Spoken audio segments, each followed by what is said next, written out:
Sa papalapit na selebrasyon ng 30th Panagbanga Festival, inaasahan na marami-raming lokal na residente at turistang lalahok sa kaliwat kanan activities na nakahanda para sa month-long celebration.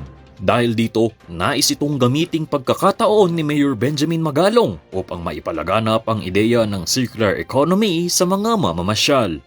Doon naman natin gagamitin uli yung Panagbanga.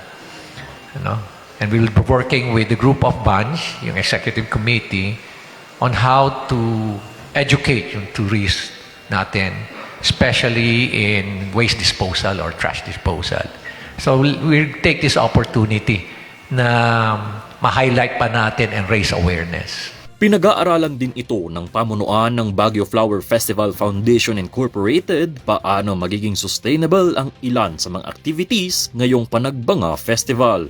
The foundation will invest in terms of the waste bins that will be provided along the parade route. And of course, the city has committed for its regular collection, but this will be in place before the major parades.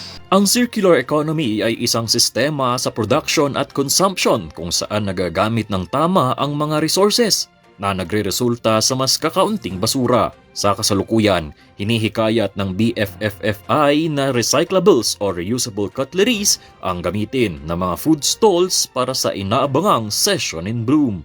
Recyclable cutleries or takeout boxes are also encouraged. And I think, if I'm not mistaken, we're going for filtered water na rin para hindi na single plastic yung bottled water that we will be using. Whoever wishes to support the project of making everything sustainable, by all means, they're welcome. Nico Gatchalian para sa PIO Baguio Balita.